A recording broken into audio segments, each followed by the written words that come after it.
Pastor Salomão da Paz.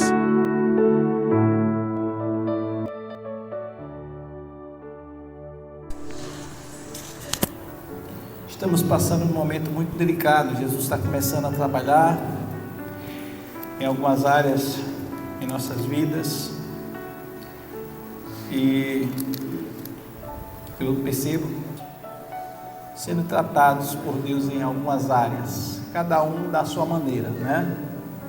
Cada um tem sido tratado da sua maneira. Uns têm na área financeira, outros têm na área da enfermidade, outros têm nas áreas de relacionamento, na área sentimental. Mas a verdade é que Jesus disse: no mundo tereis aflições. Jesus, ele não omitiu isto, que nós teríamos aflições. E por que Jesus não omite isto? Porque desde o princípio, Jesus, em tudo na sua palavra, ele fez questão de deixar claro qual seria a condição do homem se ele escolhesse estar sendo obediente a ele. Quando ele coloca ele no Éden, ele diz para o homem: olha, você poderá comer de toda a árvore que está no jardim, mas das árvores que estão no meio do jardim, e denominou ali a árvore da vida, né? E a árvore do conhecimento, do bem e do mal, você não pode comer. Então existe em tudo que Deus fez um propósito. Estava falando com alguém hoje sobre isto e perguntava para essa pessoa: por que razão? Na verdade, a pergunta foi essa: quando chegar lá no céu, o que é que você vai perguntar para o Senhor? A gente começou a conversa assim, e ele disse: eu vou perguntar isso. E aí eu, falando assim para ele, eu já ouvi alguém dizer para mim que ia perguntar por que ele colocou aquela árvore no meio e não colocou um anjo para guardar para o homem não comer. Por que ele não botou um anjo para proteger ali? E eu falando com ele, eu disse para ele, ele ficou assim: por que Deus não protegeu? Se ele, sendo onisciente, sabia que o homem iria comer. Porque Deus, ele sabe tudo. Sabe ou não sabe? Deus sabe o seu amanhã e sabe o seu hoje. Sabe o meu hoje, sabe o amanhã. E eu falando com ele, eu disse: você sabe por que Deus não colocou anjo ali para proteger? Mesmo ele sabendo que o homem iria comer, ia mexer ali onde não devia.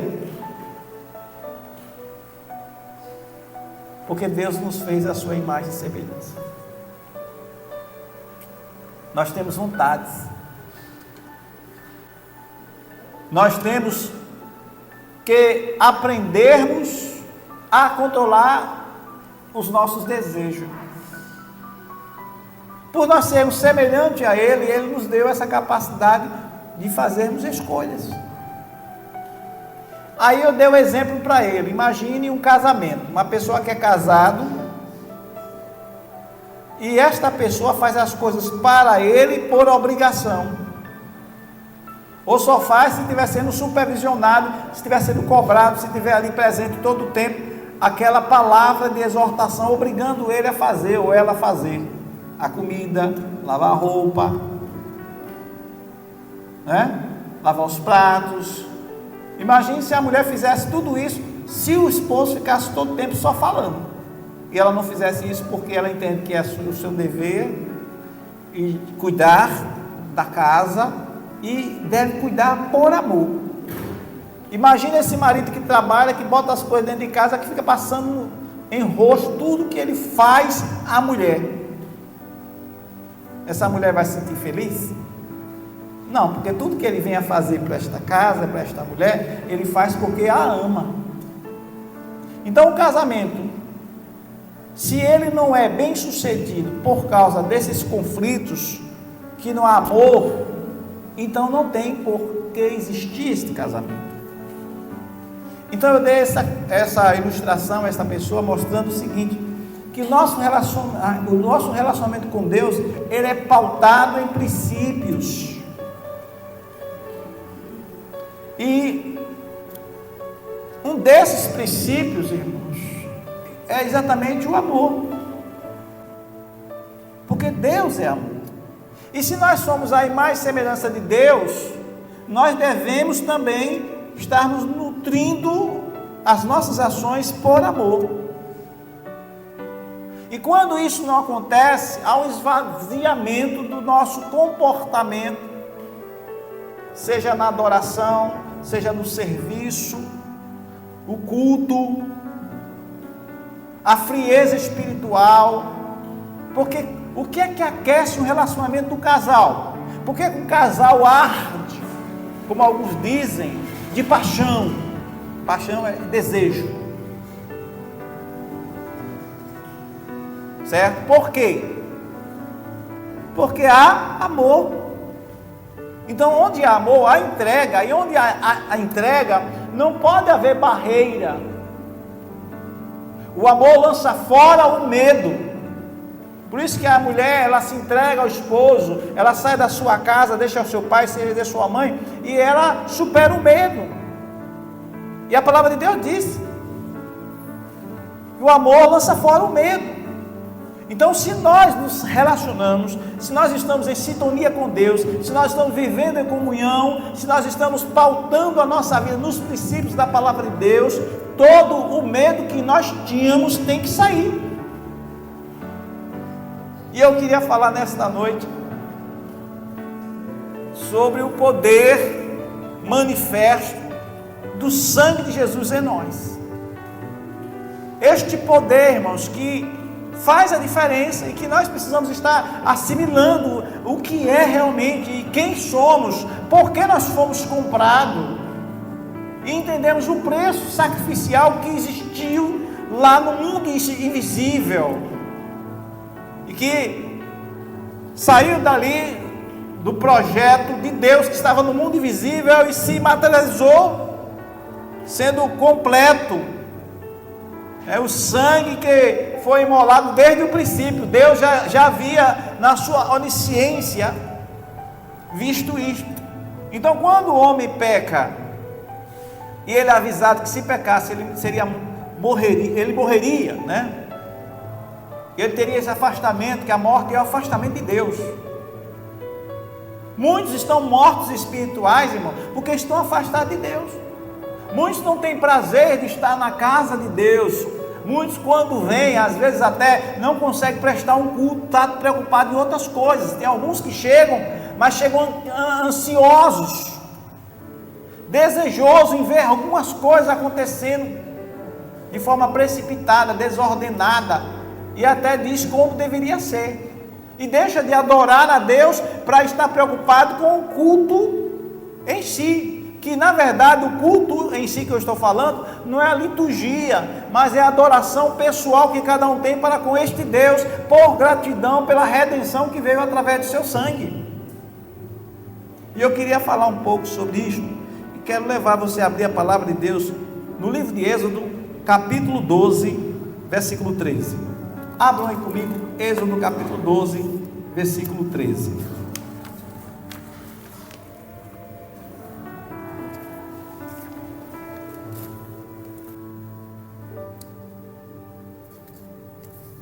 Amém? Diz assim: o sangue vos será por sinal nas casas em que estiverdes. Quando eu vir o sangue, passarei por vós, e não haverá entre vós praga destruidora, quando eu ferir a terra do Egito. Só esse versículo. A gente vai ver, quando Deus institui aí a Páscoa aí, que era exatamente a retirada que Deus estaria preparando através do sacrifício, que logo quando Ele próprio, Ele estabelece ali as 10 pragas que estaria levando sobre os egípcios, por causa do povo de Deus que estaria ali, durante aqueles anos que foram escravizados. Parece que foram 400 anos escravizados ali, os hebreus pelos egípcios. Então esse tempo de escravidão levou o povo a sofrer, a estarem angustiados e clamando a Deus por uma libertação. Você viver, irmãos, 1 ano, 2 anos sofrendo uma determinada doença, ou uma perseguição no trabalho, ou na escola, seja onde for, ou até um vizinho que de repente você tem um vizinho que você diz misericórdia, bom seria que esse vizinho se mudasse. E por menor que seja esse tempo, lhe incomoda. Imagine você viver trabalhando, sendo escravo de uma nação e sem perspectiva nenhuma do tempo em que viria esse libertador, como foi o tempo em que Deus levanta Moisés para ser esse libertador, que prefigurava aí também a pessoa do próprio Cristo. Tanto é que nesse texto, quando a gente lê somente esse versículo aí, no versículo 13 do capítulo 12, ao Deus fazer ali aquela praga, enviar aquelas 10 pragas, e dentre estas pragas estaria a morte dos primogênitos. E aí Deus, Ele estabelece com o povo uma aliança em que eles pudessem estar colocando sobre os umbrais da porta, como ele diz aqui, que esta marca do sangue que estaria ali, daquele cordeiro, levaria a identificação, para que na hora que o anjo destruidor pudesse passar e fosse sobre os arraiais ou sobre as casas onde estaria o povo, ali haveria um reconhecimento que aquela marca seria exatamente a marca da aliança que Deus estava fazendo com o seu povo, para que o anjo da morte, quando chegasse naquela casa, não pudesse matar o primogênito. E Deus estabelece aí esta aliança com o seu povo, mostrando que este sangue, ou esta marca que estaria sobre os umbrais daquela porta, identificaria que aquele povo, que aquela família era uma família exclusiva de Deus. Era uma família que Deus estaria protegendo e que não haveria morte sobre aquela casa. E que as pragas que estariam sendo enviadas, especificamente a praga da morte do primogênito, não alcançaria o povo de Deus. Então, quando eu leio esse texto, eu começo a imaginar que Deus estaria estabelecendo ali, mostrando que este sangue prefigurava a pessoa de Jesus, e que posteriormente, com um único sacrifício, nós hoje poderíamos adentrarmos, irmãos, a esta visão de que nós estamos diante de uma proteção de Deus. Mas é preciso que possamos tomar posse. É preciso que nós saibamos que nós estamos sendo livres do pecado, livres da condenação, e que quando chegar no grande dia da ira de Deus, nós não iremos receber este castigo de estarmos vivendo eternamente separados para a condenação eterna, mas estaremos no gozo celeste, onde vamos estar usufruindo da misericórdia de Deus para sempre. E eu quero falar para você, tentando levar você a esta alegria, levar você a essa certeza de fé, de que as tribulações do tempo presente não vão se comparar com a glória que em nós há de ser revelada, e que o sangue de Jesus, que nos purifica de todo pecado, nos capacita a vivermos uma vida de triunfo, nos capacita a vivermos certo de que o plano inicial de Deus, que era estabelecido de ter uma comunhão plena com o homem, ele ainda está de pé. Que embora o pecado tenha afastado o homem, e Deus sabia que quando colocasse o homem no jardim do Éden, o homem poderia até afastar-se, porque ele teria a liberdade de escolher, e ele sabia que ele iria escolher desobedecer. Mas o plano de Deus, ao enviar Jesus para resgatar e trazer o homem para perto, é este plano que nos capacita de forma voluntária a estarmos sendo guardados pelo seu sangue, mas também a vivermos uma vida de comunhão plena com Ele, estabelecendo esta aliança, e não vamos de forma alguma abrir mão da sua presença em nós. Irmãos, alguns não entenderam isto. Nós não podemos abrir mão da presença de Deus em nossas vidas. Muitos estão abrindo mão, muitos estão perdendo a referência, muitos estão esquecendo quem são, e não estão sendo gratos pelo sacrifício.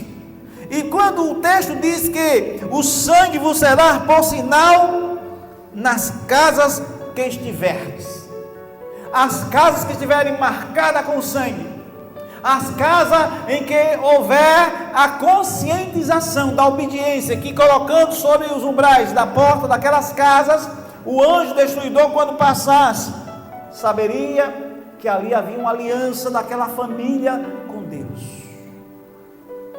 Quem sabe a sua casa, o anjo destruidor está aí assolando lá fora o desemprego, a fome e as enfermidades, mas Deus está guardando a sua casa, livrando da morte. Quantos se foram, e Deus ainda permanece estabelecendo cada dia mais forte ainda a aliança conosco, pois cada dia que nós estamos mais perto dele, ele também manifesta para conosco, mostrando livramento. Eu me lembro que quando a minha esposa teve aquela crise, que veio a desmaiar, estando no banheiro, eu não esqueço disso, que a primeira coisa, quando eu peguei sobre a sua cabeça e vi ela totalmente ali, transtornada, o seu corpo totalmente modificado, sem movimento algum, a primeira coisa que eu pensei em fazer foi clamar pelo sangue de Jesus. Eu disse: o sangue de Jesus tem poder, o sangue de Jesus tem poder, Jesus tem misericórdia, espírito de morte, saia em nome de Jesus. E quando eu clamei, irmãos, e eu pensei, agora eu não tenho mais o que fazer, já fiz a minha parte, e deixei ela naquele lugar ali encostada, ali apoiada com a cabeça para trás, e desci a casa em busca de socorro. E quando o socorro veio, subiu aquele homem que subiu na minha casa ali, nós entramos no banheiro e colocamos ela dentro de casa, na cama, e ele disse: vai pegar um pouco de água. E quando eu voltei e vi aquele homem ali abrindo as coisas que ele tinha, e vi que ele tinha uma maleta, e eu olhando para ele, eu perguntei: você é um médico? Ele disse: o que é que você acha? Se eu não fosse com essas coisas todas. E aí naquela hora a Chile começa a abrir os olhos, e abrindo os olhos, ela pergunta para mim: quem é? Eu disse: é um anjo que Deus enviou. E aquele anjo que Deus enviou vai aferir a pressão, e a pressão está 14/8. Irmãos, só Jesus para fazer isto. Porque ninguém desmaiaria para estar com a pressão da forma como estava, porque essa pressão sobre ela é uma raridade. Ela por ser hipertensa, a pressão sempre está lá em cima. Mas para a glória de Deus, irmãos, nós já vamos para o 8º dia sem ela tomar um remédio de pressão. Eu disse para ela: você não vai mais tomar um remédio de pressão. E nós estamos firmados nas promessas de Deus, e pedindo a Deus cruz de misericórdia. E amanhã ela vai fazer uns exames, e eu disse para ela: filha, nós vamos ficar. E quando eu levei para o médico, eu disse para ele: ela está sem tomar os remédios há 5 dias, é para voltar a tomar. Eu perguntei assim para ele, para ver o que ele dizia. Ele disse: não, deixa assim. Eu fazendo essa pergunta para ele, porque eu suspendi por conta própria.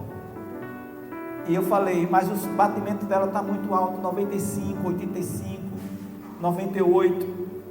E ele disse: qual a medicação que ela toma? Aí ela falou, e ele disse: é normal.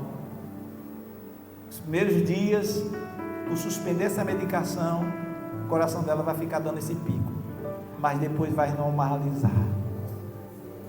E eu estou confiando nos cuidados de Deus, e eu estou firmado na promessa, e creio, irmãos, que Deus colocou aquele anjo para poder estar cuidando e nos orientando, e nós estamos vivendo, irmãos, debaixo da sua graça, e é Ele que levanta pessoas, é Ele que usa as pessoas.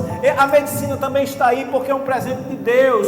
Quando você recorre à medicina, irmãos, você não está pecando, você está também entendendo que são coisas que Deus colocou para o nosso serviço, e nós não podemos também, irmãos, estar buscando a medicina antes de buscar a Deus. E uma das coisas que nós precisamos aprender é que, em primeiro lugar, nós devemos buscar ao Senhor, e é hora de buscarmos o Senhor, e depois a gente busca o recurso para confirmar aquilo que Deus está fazendo. Porque quando nós olhamos à luz da palavra, quando o profeta Isaías foi ao rei Ezequias, e ele tinha uma enfermidade, e ele estava ali para morrer com aquela enfermidade. A palavra do Senhor diz que quando o Senhor levanta o profeta Isaías manda ele ir lá dizer, diz a ele que ele só terá, o seu tempo acabou. Diz a ele, põe em ordem a tua casa que você vai morrer. Acabou o seu tempo. Que palavra dura que o profeta tem que levar. Mas foi uma palavra de conserto, mas era uma palavra para garantir-lhe a sua salvação. Põe em ordem a tua casa. Irmãos, quando nós lemos esse texto no versículo 13, diz que o sangue vos será por sinal nas vossas casas. O sangue de Jesus, irmãos, é o sinal de uma aliança perpétua.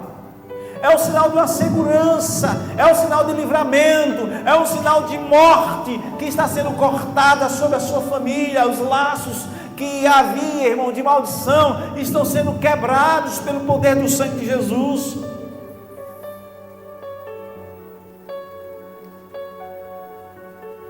A carta de Hebreus capítulo 9, versículo 11 diz assim. Veja o que a palavra do Senhor diz com relação a este poder de Jesus sobre nossas vidas. Mas vindo Cristo, os sumos sacerdotes dos bens futuros, por um maior e mais perfeito tabernáculo, não feito por mãos, isto é, não desta criação, nem por sangue de bode e bezerros, mas por seu próprio sangue, entrou uma vez no santuário, havendo efetuado uma eterna redenção. Porque se o sangue dos touros e dos bodes, e a cinza de uma novilha esparzida sobre os imundos, o santifica, quanto à purificação da carne, quanto mais o sangue de Cristo, que pelo Espírito eterno se ofereceu a si mesmo imaculado a Deus, purificará as vossas consciências das obras mortas, para servirdes ao Deus vivo. Ele fala que Jesus, como sumo sacerdote dos bens futuros, olha, irmãos, que bens futuros seriam estes? Que o próprio Deus estaria preparando já na eternidade, irmãos.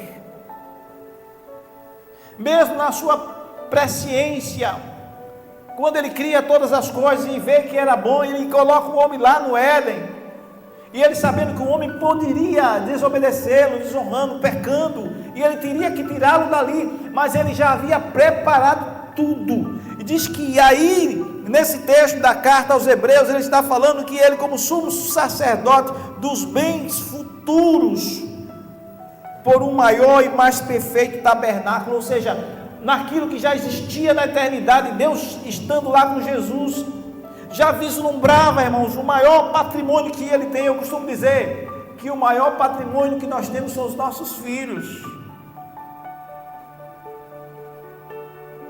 Os bens que você tem, meu irmão, a casa que você tem, tudo que você tem, não vale nada. Um dia vai ficar tudo aí, ninguém leva nada, mas uma coisa nós vamos levar, irmãos, é o dever para com os nossos filhos, é nós cumprirmos aquilo que Deus nos confiou, a tarefa que Deus nos confiou de educá-los no caminho do Senhor, de cuidar, de prover os meios de subsistência, porque isso faz parte da vida, e nós temos essa responsabilidade. Por outro lado, eles têm a responsabilidade de nos honrar, e aí é onde está o problema, que a sociedade está vivendo desse jeito, porque não existe mais honra dos filhos para com os pais, como também não existe mais cuidado dos pais para com os filhos. Eles querem atribuir esses cuidados à escola, querem atribuir esses cuidados a idade que ele já atingiu, porque eles acham que sabe tudo. E muitas das vezes, os pais chegam e deixam de mão, e de forma prematura. Eu vi alguém dizer assim: olha, eu não faço mais nada. Ele come, vai para a rua, vive a vida dele lá, eu não tenho como controlar, pastor. Não sei com quem está. Estou preocupado, mas não posso fazer nada. E me denunciaram. E o conselho tutelar veio e chamou ele, me chamou e eu disse: não, eu não tenho como fazer muita coisa. E falaram que espancam, falaram que eu faço isso, que eu sou o terror para com ele. E as perguntas que foi feito lá, ele me disse assim: não, meu pai não me maltrata. Mas era a índole daquele garoto em querer estar vivendo a vida dele. E aí o pai não tem mais como frear. E ele disse: eu vou fazer o quê? Vou bater? Não tem como fazer, pastor. Porque tem pessoas, irmão, que chegam no nível que nem porrada resolve. Pastor, por que você está dizendo isso? Que é verdade, irmãos. Pessoas obstinadas a viver em pecar, em errar. Eu me lembro que eu conversei com um primo que eu tinha, e eu conversando com ele, ele veio passar uns dias conosco lá em Aracaju. E eu chamei ele assim, levei ele para a igreja. No caminho, ele tinha uns 14, 15 anos, eu perguntei para ele: ô, fulano, por que você faz isso? Ele disse: Elias, porque eu sou Salomão Elias. Ele disse: Elias, nem eu sei. Quando menos espero, eu já estou no meio dos caras ruins, fazendo coisa errada. Uma coisa me puxa, e quando menos espero, eu estou no meio deles. Irmãos, é batalha espiritual.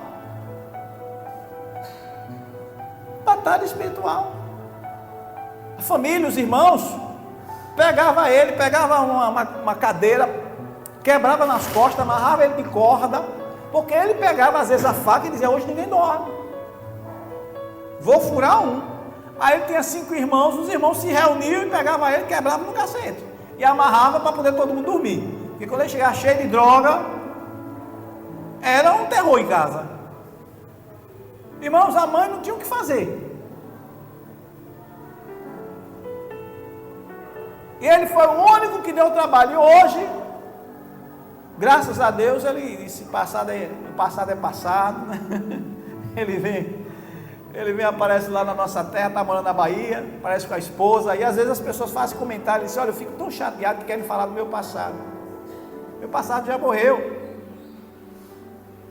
E eu não gosto de vir por aqui, no bairro aqui onde minha mãe mora, ele dizendo, porque ficam esses caras aí querendo conversar coisas do passado. Para mim não me interessa. E ele disse que ficava chateado com isso. Porque, irmãos, quem tem brilho, quem tem vergonha, não se regozija com coisa errada do passado que fez, não. Pelo contrário, se envergonha. Mas o poder do sangue, em que esta carta nos deixa evidenciar-se, diz que ele, como sumo sacerdote dos bem futuros, por maior e mais perfeito tabernáculo, não feito por mãos, isto é, não desta criação, nem por sangue de bode, de bezerro, mas pelo seu próprio sangue, ele entrou uma vez no santuário, havendo efetuado uma eterna redenção. Ele entrou uma vez nos céus, após cumprir o sacrifício por mim e por você, e foi apresentar-se diante do Pai. E ali, irmãos, está intercedendo por nós. E ali está trabalhando com o Pai, ansioso para nos ter em definitivo, porque Ele nos comprou pelo seu sangue. E o termo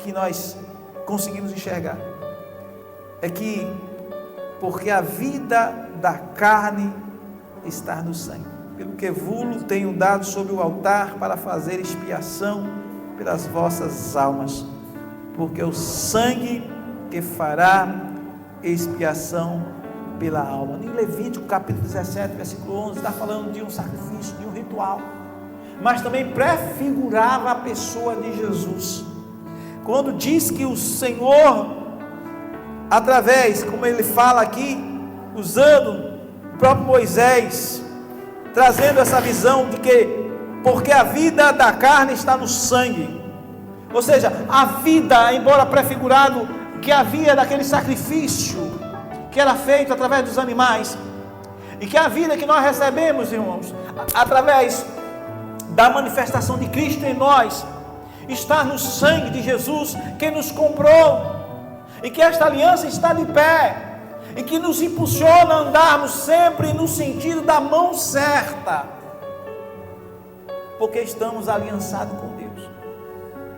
Então a vida da carne, ou seja, a minha carne pecaminosa, que não vale nada, mas que Jesus pôde comprar o meu corpo, pôde comprar a minha alma, pôde comprar o meu espírito, porque quando eu digo isso, diante da dicotomia, da divisão de corpo, alma e espírito, eu estou dizendo que há um sacrifício que foi feito por mim, por completo, porque deve santificar-se, corpo, alma e espírito, deva ser considerado irrepreensível até o dia do Senhor. Então eu penso que eu tenho que conservar íntegro. Não é somente pensar na salvação, não é somente pensar que nós temos um Espírito e que este Espírito vai estar recebendo de Deus a manifestação, sem haver uma transformação no homem interior.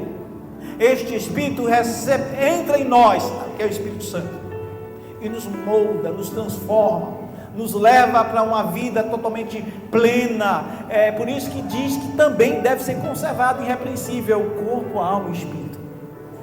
Então eu creio numa redenção completa que Deus está fazendo. Pastor, mas por que o pó volta ao pó e o Espírito volta a Deus que o deu? Isso por um breve momento de tempo, porque haverá um tempo em que Deus, conforme está na sua palavra, que os mortos ressuscitarão primeiro.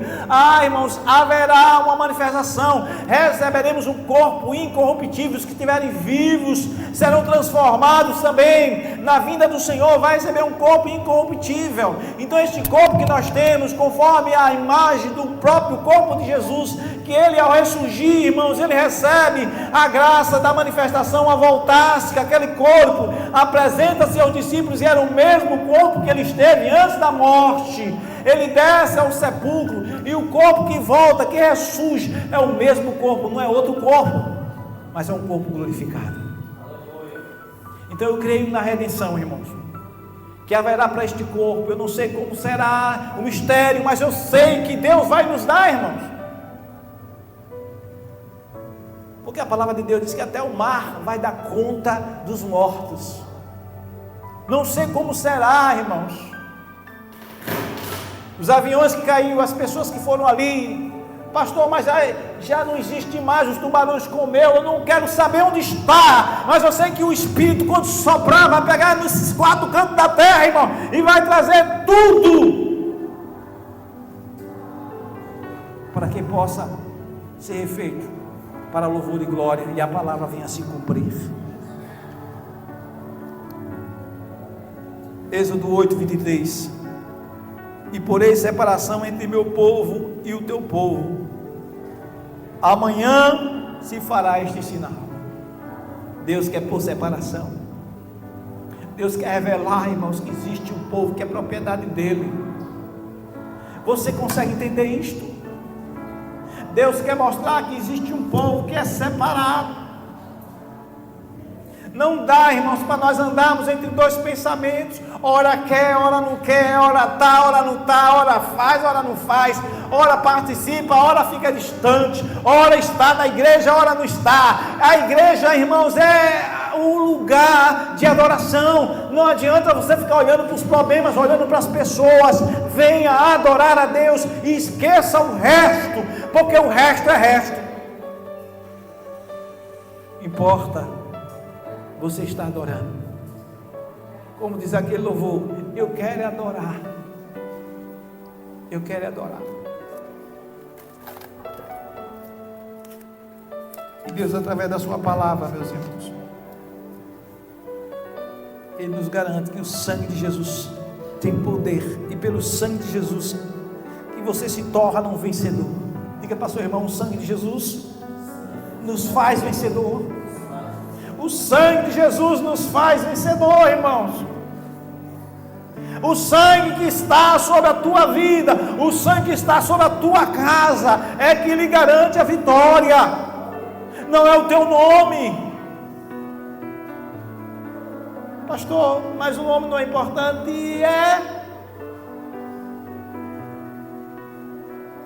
Irmãos, enquanto estamos aqui,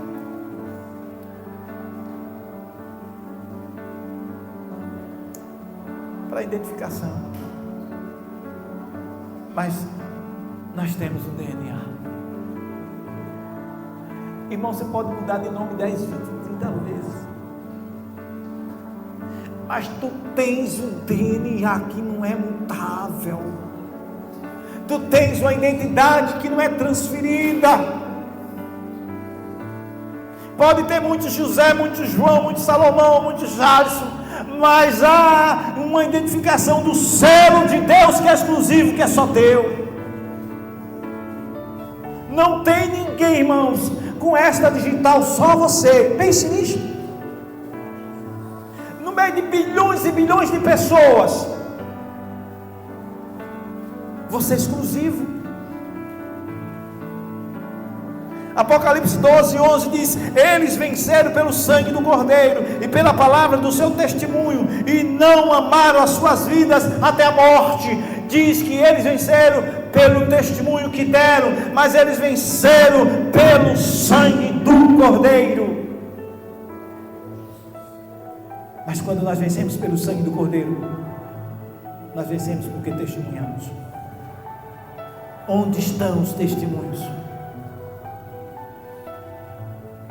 Se nós não estamos testemunhando, se nós não estamos falando, como podemos, irmãos, dizer que estamos em aliança? Dificilmente uma mulher casada vai andar sem aliança. Dificilmente um homem casado vai andar sem aliança. E se ele andar sem aliança por uma fatalidade dele ter perdido, pastor, se perde a aliança, se perde. Às vezes você vai tomar banho e perdeu algum peso, e aí de repente, cai da mão. Já aconteceu comigo várias vezes. Acontece. Sabão escorrega e... Mas aonde você estiver, irmão, você porta-se, porque você tem uma aliança. Porque a aliança está aqui, ó. E isso faz diferença.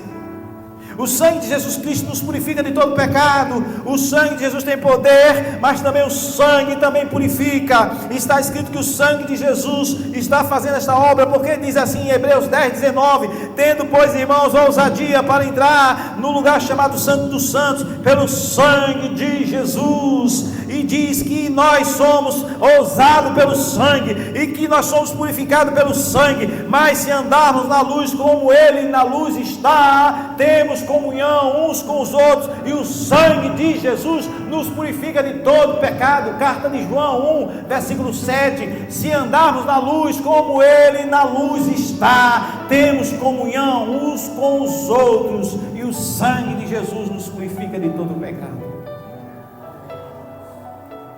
Questão de comunhão, irmãos, é simples. Quando vê pessoas que não querem ter comunhão, é porque não está andando na luz. Pastor, o senhor está dizendo que as pessoas que não querem se relacionar é porque não está andando na luz? Digo sem medo de errar. Porque ainda que a pessoa seja problemática, se você é crente em Jesus, você se relaciona com Ele, você não faz com ela aliança. Não faz aliança. Qual aliança que eu quero dizer, irmãos? Uma viagem longa com essa pessoa, não faço. porque a viagem já diz que é longa. E eu preciso estar fazendo uma viagem longa com pessoas que estejam na mesma visão, para não enfermar. Porque uma viagem longa que você faz com uma pessoa, irmãos, que não está na mesma visão, você vai enfermar, ou você vai começar a dizer, cala a tua boca, e vai ter contenda, porque não andarão dois juntos se não tiver de acordo. E aí, não dá certo, mas você se relaciona no dia a dia, você tem comunhão, porque numa casa, diz o apóstolo Paulo, tem vasos de prata, de ouro, de prata, de pau, de bronze. Paulo diz que numa casa há vários tipos de vaso, mas diz assim, mas se você quiser ser vaso de ouro, será vaso idôneo, de uso exclusivo do Senhor. Então o que é um vaso idôneo? É uma pessoa que as pessoas vão ver e vai dizer, ali vai um homem de Deus, ali vai uma mulher de Deus, e é uma pessoa que Deus usa. Então é uma pessoa de uso exclusivo de Deus. O diabo não vai pegar a boca dele emprestado para estar falando coisa, não. Então numa viagem longa, palavras que vai sair são palavras de bênção, edificante. Então a viagem passa a ser agradável, não é uma viagem pesada, irmãos. Viagem longa, você não pode colocar dentro do navio pessoas que não vai se relacionar com propósito. Mas você tem que colocar pessoas que estejam aliançados. Fomos pelo sangue resgatados de volta para o reino do Filho amado. É através dele, o sangue. Pedro fala no capítulo 1, 18, 19, diz, sabendo que não foi com coisas corruptíveis, como prata ou ouro, que fostes resgatados da vossa maneira de viver, por tradição recebeste dos vossos pais, mas com o precioso sangue de Cristo, como de um cordeiro imaculado e incontaminado. Nós fomos resgatados e fomos trazidos de volta para o reino. Lembra que eu falei no início? O homem, através do pecado, foi afastado de Deus, mas através do sangue, o Senhor Deus trouxe ele de volta para si.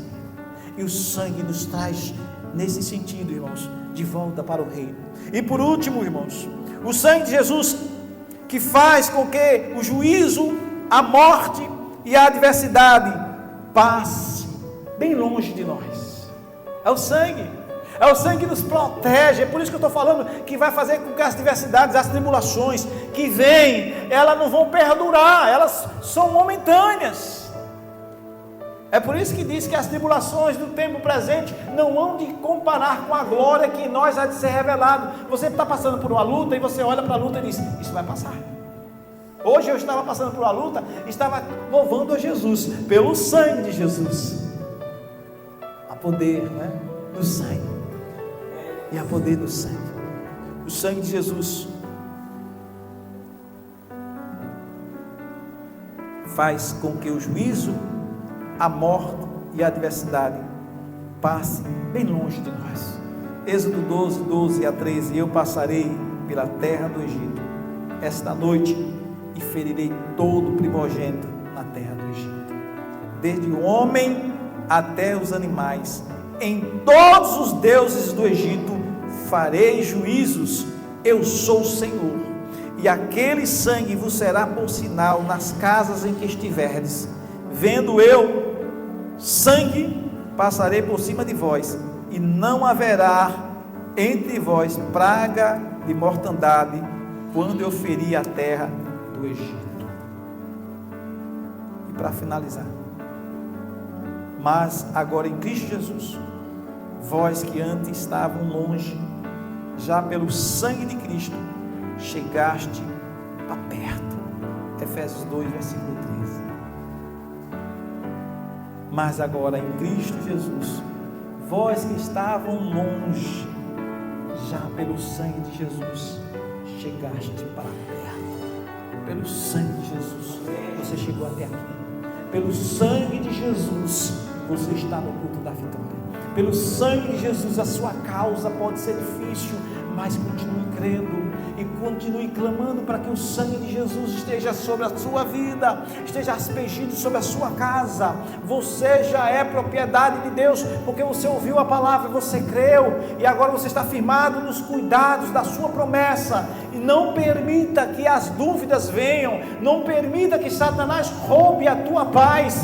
Clame pelo sangue de Jesus, diga: Senhor, o sangue do Senhor está sobre a minha vida, tu me compraste, eu não preciso que está marcando os umbrais da minha casa com um sangue, como foi feito lá para a morte dos primogênitos não alcançar o povo hebreu. Eu não preciso disso, porque tu já me compraste pelo sangue, e a fé que eu tenho em ti, Senhor, é que me mantém de pé. Eu estou aqui crendo, Senhor, que o Senhor está cuidando desta causa, o Senhor está cuidando da minha família, o Senhor está cuidando da minha vida, e eu sei que as lutas, por maior que sejam, Senhor, eu vou estar firmado na aliança, porque quem poderá resistir a este sangue? Use a autoridade do nome de Jesus. Na hora que vier a dúvida, na hora que vier o medo, clame pelo sangue de Jesus. Satanás tem pavor pelo sangue. Eu já tive trabalho de libertação, que quando eu vi que a coisa estava difícil, eu dizia: pelo poder do sangue de Jesus, Senhor, derrama a tua graça nesta hora, porque o teu sangue há poder, Senhor. E nesta hora os demônios começavam a ficar atribulados, e naquela hora Satanás, porque pelo poder do sangue de Jesus, irmãos, há milagre, há cura. Eu quero convidar você a estar usando a autoridade, a viver esta fé, pelo poder do sangue de Jesus, o sangue da nova aliança, e você tomar posse da tua vitória nesta noite, pelo poder do sangue de Jesus. Em nome de Jesus, diga comigo: eu tomo posse do poder que há no nome de Jesus, por esse sangue que me lavou. Fique de pé em nome de Jesus.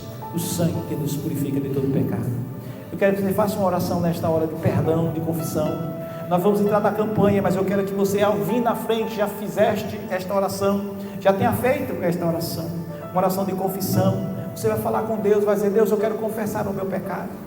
Senhor, se alguma coisa está dificultando a minha bênção, Senhor, me mostre o que eu preciso melhorar, porque o Senhor já me compraste, o Senhor já me purificaste, e porque eu preciso vencer nesta área, Senhor. O Senhor já me revelou, já estou sentindo que esta área que eu estou ainda precisando de ser reerguido. Senhor, me dá fé, porque eu quero chegar na oração, mas eu sei que não é porque, Senhor, eu sou bom, porque eu não sou, mas é a tua graça. Senhor, me ajuda, Senhor, aumenta a minha fé. Senhor, venha nesta hora sobre minha vida, sobre a vida desses oficiais que vão pôr as mãos sobre a minha vida. Em nome de Jesus, receba esta oração, mas faça a sua oração nesta hora. Confesse os seus pecados, diga: Jesus, me perdoe, porque eu quero nesta noite receber tão somente a unção, para que possa sair nesta noite com a minha bênção, pelo poder do sangue de Jesus. Eu ministro sobre a sua vida, enquanto você confessa nesta hora. Quando você vir aqui na frente, você vai receber a oração do presbítero Jalisson, e eu estarei te ungindo na unção de Deus. Eu irei somente derramar o óleo sobre a tua cabeça, e vou te ungir na autoridade do nome de Jesus, e o presbítero Jalisson vai orar. Mas nesta oração que você faz agora, é a sua oração, você e Deus, para a confissão de pecado, porque quando nós confessamos, diz: se confessarmos os nossos pecados, Ele é fiel e justo para nos perdoar os pecados e nos purificar de toda injustiça. Receba a graça de Deus nesta hora, enquanto você fala com Deus. Deus, teu povo está orando, teu povo está aí, meu Deus, seja na sua casa, através, Senhor, desse sinal que está chegando, seja através, ó Deus, da imposição de mãos que haverá sobre a cabeça deles, ó Deus, um derramado óleo, ó Deus, aspergido para unção, ó Deus, para que aumente-lhes a fé, e para que também, Deus, eles sejam curados, Senhor, pela oração que teu servo estará fazendo, mas também pela oração que há nesse momento de confissão. Meu Deus, eu oro para que o Senhor dê-lhes a fé, e que ao estarem fazendo esta oração, Deus, de confissão, eles venham, recebam a unção, ó Deus, e saiam nesta noite libertos pelo poder do sangue de Jesus. Senhor, o poder está em Ti. Em o nome de Jesus eu oro e ministro sobre estas vidas a Tua paz, a cura da alma, Senhor, e peço que o Senhor nos dê a fé para que o sobrenatural seja manifestado para a honra e glória de Jesus. Amém. Pastor Salomão,